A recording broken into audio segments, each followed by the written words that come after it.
Ya estamos otra vez con todos ustedes. Les decíamos que íbamos a descender a asuntos más domésticos. Hoy hemos sabido que el Tribunal Supremo rechaza que Juntos por Granada pueda formar parte del procedimiento de la ESIA. Pero también hemos sabido que el Supremo daba un plazo de 5 días que comenzaba a correr desde ayer, creo, al Ayuntamiento de La Coruña, al Gobierno, a la Abogacía del Estado, para que manifestaran sus alegaciones a la petición de suspensión cautelar que parece dispuesta el Supremo a aceptar. Luis Salvador. Como sabes perfectamente, en mi opinión, por eso te pregunto en este tema, me parece que se le ha hecho el gran regalo al Partido Popular para la campaña electoral entera. O sea, para no salirse de ese carrilito y de estar todos los días. Y vuelvo a repetir, Granada tenía una serie de reivindicaciones históricas muy importantes, capaces de generar muchísimo empleo, como las conducciones de Rules, la línea 400, Ibnitones, el tema del AVE, y eso hoy están siendo realidades con este gobierno.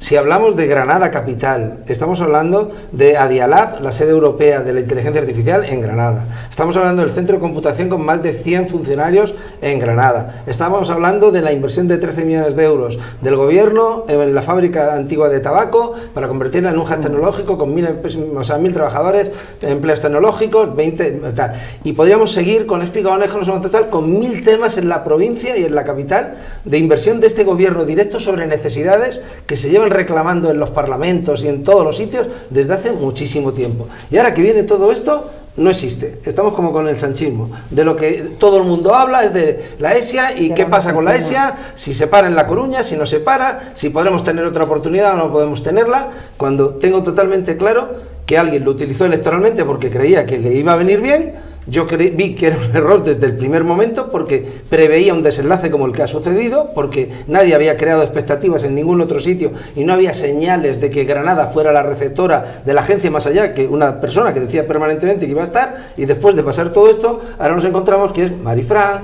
que es Granados, que es el presidente de la Junta, encantadísimos porque la inteligencia artificial prospere en Granada.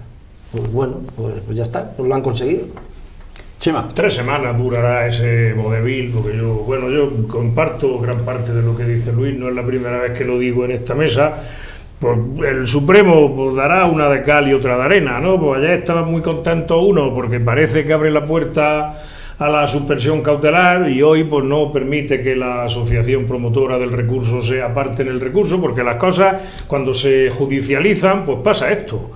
Una resolución te viene bien, otra te viene mal, otra te viene regular, una me gusta, si la celebras mucho corre el riesgo de que al día siguiente te la chafen. Por tanto, yo creo que este tema tiene el recorrido que tiene y ya que está judicializado, pues que se resuelva lo antes posible y de la mejor manera posible. A ver si ya hablamos de lo importante. María.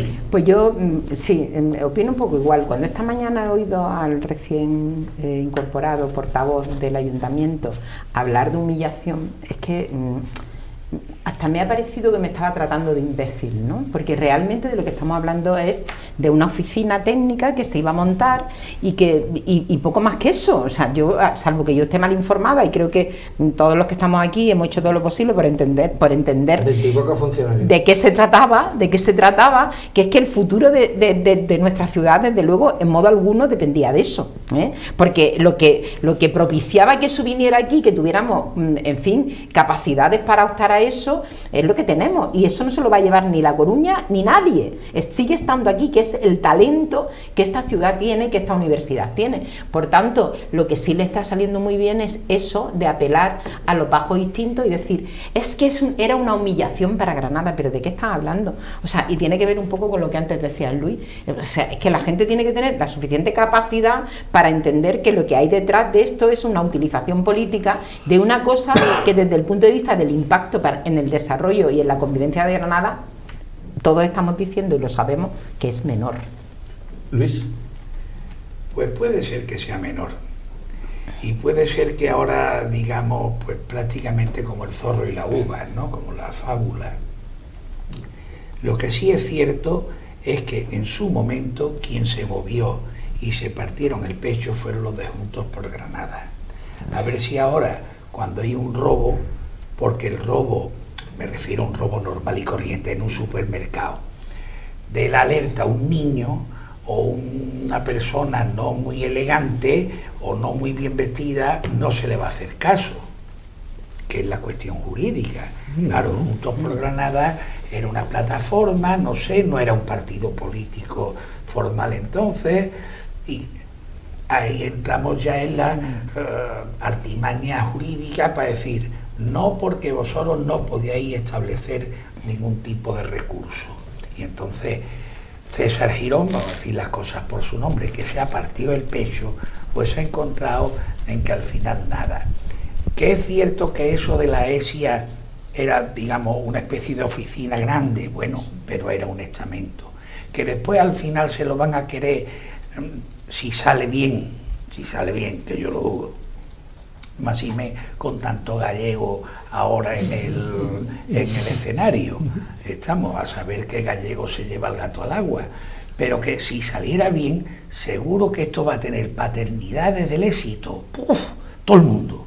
Si sale mal, los fracasos son huérfanos. Estamos. Pues es que lo está diciendo el Partido Popular, lo está diciendo, que lo deje el gobierno encima de la mesa hasta que se elija el nuevo gobierno. Y seguro que si hubiera un cambio de gobierno no les importaría nada por meterle el dedo en el ojo en La Coruña y por favorecer a Granada, no, por ganarse Granada para los restos de la humanidad, traer esa agencia chiquitita con 25 funcionarios y repito que ha tenido Granada inversiones muchísimo más grandes. El tema es que cuando tú generas una expectativa que no va a salir, y la gente que tiene un poquito más de experiencia sabe los porcentajes que hay de que salgan las cosas, y en esta había mucho menos de lo que se estaba inflando y de lo que se estaba aparentando, cuando se pincha después hay desilusión y luego después pues, ganancias de pescadores. Aquí hay partidos que, como dijo el otro día con Tertulio, ¿no?, se la habían puesto votando y que no la van a dejar porque para ellos es la campaña, ¿no? Bueno, perdón. Yo quisiera que el mismo ímpetu, la misma énfasis y demás se pusiera para que la Escuela Andaluza de Salud Pública se quedaran en Granada. Pues sí, bueno, o que el centro de enfermedades de transmisión sexual que no se ha cierre, liquidado no se cierre, que se cierre este mes, ¿eh? Vaya tela, vaya tela. O se lo llevan al Villanueva del Trabuco. Que estábamos hablando antes del Día del Orgullo y de que cómo se trasladan esas batallas culturales que dicen los medios. Esto es de la batalla cultural. No, la batalla cultural es que el centro de enfermedades de transmisión sexual se va a cerrar. Y ese es un centro en el que la mayor parte de los usuarios, como nos decía aquí uno de los miembros del colectivo LGTBI el lunes, son usuarios de ese centro. Y que derivarlo a la atención primaria es absolutamente inasumible para el usuario, porque obviamente no va a tener el mismo tratamiento, ni profesionalmente hablando, ni psicológicamente hablando. Y ese es uno de los elementos de traslación de esa batalla cultural, como lo es el dato estremecedor, que no os he dicho antes, pero que me imagino que sabéis, que durante el año pasado el número de delitos de odio por la condición sexual de la víctima se ha incrementado en un 72%. 72%. Si eso ocurriera en las ocupaciones de viviendas y en todas estas zarandajas que tanto nos colocan cada día, tendríamos un estado de excepción mañana mismo. Pero bueno, vamos a hacer el paréntesis ahí. Y Chema, pero al Partido Popular le viene extraordinariamente bien. Está hablando de la humillación a Granada, para no hablar de algo que atenta al derecho fundamental a la salud de muchísimas personas, que además coincide que son de los colectivos LGTBI y que van a verse privados de una asistencia sanitaria necesaria, conveniente y además merecida y como derecho que es.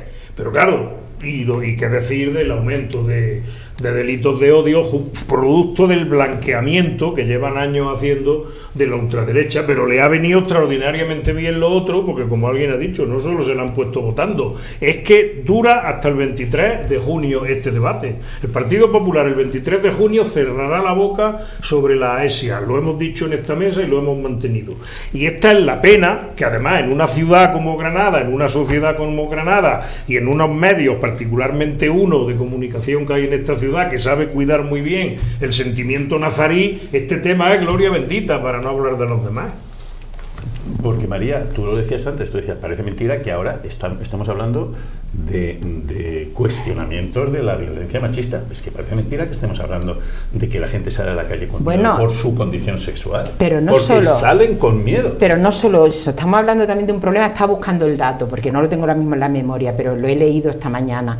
Han subido muchísimo, pero un porcentaje muy elevado, los casos de gonorrea y de sífilis. Sí, Atención, que estamos hablando de una cosa que además afecta fundamentalmente a los jóvenes y que también está relacionado con esa homofobia, con no querer hablar del tema, con ocultar, con mirar para otro lado, con el negacionismo, a fin de cuentas. Tiene que ver con eso. Entonces, a ver, que estamos hablando de una cosa muy importante, que es que, de verdad, creo que es importante que la gente se eche a la calle y le diga al PP que qué está haciendo, que qué está haciendo. Bueno, dicen en el Vaticano... Sí, Luis. Perdón, es que yo quería añadir. Esto del Centro de Enfermedades de Transmisión Sexual es mucho más grave de lo que parece. Mucho más. Y no solamente al colectivo LGTBI. No, porque las posibilidades de transmisión pueden ser pues por un vaso mal fregado, por un vaso despostillado en un establecimiento público, como le pasó a aquella pobre monja de clausura en el puerto de San Telmo, en las Palmas de Gran Canaria, y pilló el SIDA, mientras esperaba la visita del médico, que estaba resfriado, todo por beber en un vaso mal lavado. Y claro, entonces, en los comienzos del SIDA, pues la gente estaba desperdigada, no estaba reunida como debe estar en un centro de atención de ese tipo de enfermedades. Pues se nos acaba. Estamos. Y entonces se atomiza. Es decir, no están controlados ni los enfermos ni la transmisión de la enfermedad. Oiga, mire, que es que le afecta a ellos y me puede afectar a mí. Pública, claramente. En fin, deben ser inmunes. Les decía que en el Vaticano, cuando se muere un papa, se dice que estamos en un tiempo de sede vacante, hasta que se elige el siguiente. En los últimos 250 años, solo en una ocasión, la sucesión de Clemente, creo recordar, de Clemente VI a Clemente VII, la sede vacante duró más de 100 días. La sede vacante en la Alhambra lleva 90 días. 90 días que el gobierno andaluz no ha tenido a bien proponer un nombre para que ejecute las directrices de un monumento de estas características. Y lo hace además en un momento, esa vacante, tan delicado como este, que no se nos olvide, estamos en mitad de un Festival Internacional de Música y Danza que, al margen de lo técnico, reúne otras complejidades importantes, visitas, etcétera, etcétera. Pero es que estamos a 3 meses de que se reúna en Granada la más importante cumbre que ha albergado esta ciudad en su historia, esta ciudad y este país. 44 países, con motivo de la presidencia española de la Unión Europea, se van a dar cita en Granada. Los presidentes de todos los países de la Unión Europea y de otros que no forman parte de la Unión Europea, pero sí del Club Europeo, ya están invitados. 44 delegaciones presidenciales, que pueden ustedes imaginarse a estas alturas la de consultas que querrían haber hecho a un interlocutor en la Alhambra que no pueden hacer. Y claro, todo esto suena a que es una especie de juego de tronos del Partido Popular, de a ver a quién coloco, y por eso ha dejado pasar unas elecciones y por eso va a dejar pasar casi con toda seguridad otras. Chema. Pues un ejemplo muy parecido al anterior que poníamos con la sede de la ESIA. Resulta que en estos 90 días, y me temo que en otros 20 y tantos, no es importante la proyección del monumento, no es importante que se gestione desde Granada, no es importante que se controlen las entradas, no es importante que se controle el patrimonio, no es importante nada más que el interés electoral del Partido Popular. A mí no me extraña, ni creo que a esta altura debiera extrañar esto a prácticamente nadie en Granada.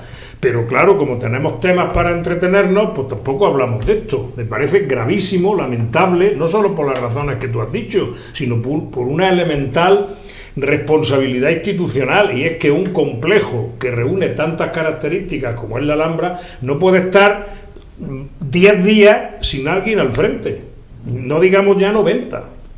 Luis. Y añadido a todo lo que has dicho, también añadiré plan Alhambra, Ayuntamiento, 20 millones de euros prácticamente y cerca de 30 proyectos para la mejora del patrimonio histórico de la ciudad. Por tanto, todo eso necesita de toma de decisiones para ir avanzando. O sea, por tanto, no es que no exista la necesidad y se pueda autogestionar sola. Y comparto lo que se ha dicho aquí. O sea, el Partido Popular tuvo una estrategia hasta la llegada a la alcaldía de Granada, se quitó de en medio a los concejales, hizo que nos hablaran de determinadas cosas. El relevo a la Alhambra, pues todos tenemos en las quinielas un par de nombres, Alhambra y PTS, que tampoco está en este momento también cubierto, y también creo que es absolutamente importante, y seguramente cuando ya les interese electoralmente más, saldrán los dos nombres que yo creo que en las quinielas todo el mundo tenemos, pero con un menoscabo de la gestión, tanto de la Alhambra como del Parque Tecnológico de Ciencias de la Salud. Por cierto, nombres que todos tenemos que en absoluto se corresponde con el perfil que el Partido Popular ha pedido durante los últimos 600 años. Totalmente de acuerdo. Para nada. Bueno, María. es más grave todavía, ¿eh? Se está incumpliendo una normativa. O sea, como bien sabéis, la Alhambra es monumento nacional y hay un patronato donde están todas las instituciones que convoca, porque tiene la responsabilidad técnica de hacerlo, el director del patronato, la directora, que normalmente, que es el director de la Alhambra. No, llevamos, pero es que eso ya, cuando estaba la anterior directora del patronato ya pasaba, o sea, no, el patronato no funciona, o sea, la gestión compartida, en parte, la gestión es de la Junta de Andalucía, pero claro, el gobierno de España tiene, en fin, es un monumento nacional, el propio ayuntamiento, la universidad y la diputación forman parte de ese patronato, y ese patronato no funciona, ese patronato no ha sido convocado en el último año, o sea, a mí me parece de una irresponsabilidad absoluta, y a ver, yo sé que ha habido diputados, o sea, parlamentarios andaluces que han dicho ayer que estaban exigiendo el código de buenas prácticas del Ministerio de Cultura en la selección de la persona que dirija el patronato. Bueno, en fin, que hagan lo que tengan que hacer, pero que lo hagan, porque es que lo que tú acabas de decir de la Cumbre Europea y todo lo que estamos contando, de todos los proyectos, y qué está pasando con la obra en el interior de la Alhambra, que hay necesidad con todas las excavaciones arqueológicas, con todas las rehabilitaciones que se están dando allí, y no hay control sobre ellas porque el patronato no se está reuniendo. A mí me parece... Luis. Poco que añadir, que es una situación lamentable, desde luego, y tan lamentable como fue la destitución por parte de la anterior Junta de Andalucía, de la anterior directora de la Alhambra, de María del Mar Moreno. Villafranca, perdón, Moreno era la de Educación. Y María del Mar Villafranca, que con esos calendarios que hacen los jueces, pues resulta que ya no está imputada, ya no era. No está suelta. Pues que está suelta, eso es, directamente a suelta. Pues entonces que me lo expliquen, cuando con aquella bulla fue destituida casi fulminantemente. En fin, eso fue una de las cosas lamentables, como en alguna tribuna has apuntado tú, el calendario judicial. En un minuto, porque apuntabas, Chema, una cosa que a mí me parece muy, muy relevante, y tú también, María.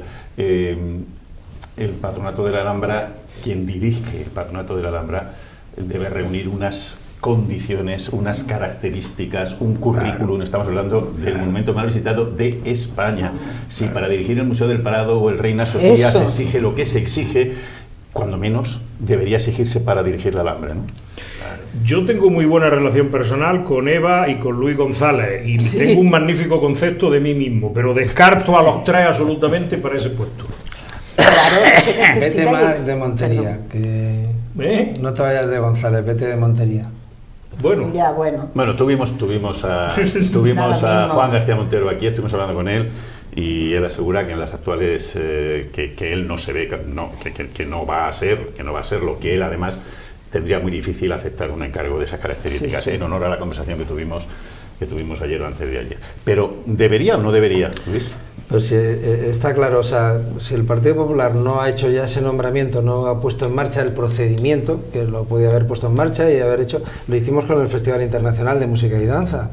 O sea, y precisamente se buscó una persona que tuviese un relieve determinado, que tuviese una aceptación por parte de todas las administraciones y que el perfil fuese intachable. Y de ahí salió Antonio, ¿no? Que creo que está haciendo una labor impresionante. Por tanto, en un lugar tan técnico, pero que al mismo tiempo tiene una simbología tan determinante en el patrimonio mundial y también de España, o sea, hay que tener en cuenta que es que la Alhambra no solamente es la conservación del monumento, es lo que has dicho antes, es que hay una cumbre europea y se realiza allí, es que hay un Festival Internacional de Música y Danza, es que viene Bob Dylan y va allí, quiero decir que son tantísimas cosas que están vinculadas con la Alhambra que siempre han afectado a la Casa Real, que siempre han afectado a los gobiernos y que siempre han afectado el tener ahí un profesional que sea intachable, ¿no? Yo me quiero preguntar una cosa. Le quiero decir al Partido Popular que mire quién está dirigiendo la Acrópolis de Atenas y que al menos tenga respeto por Granada y por los granadinos y por el monumento y traiga a alguien de ese perfil. Eso es lo que tiene que hacer. Yo con eso me conformo. Luis. Seguro que hay un tapaillo. y tanto. Y lo mismo están esperando que acabe la carrera, pero que seguro que hay un tapaillo. Bueno, pues al tapaillo que nos está viendo, que se agilice la cosilla, que ya va siendo hora. Terminamos aquí. Recuerden que continuamos en nuestra programación habitual, así que pasen la noche lo mejor posible por eso del calor. Hasta luego.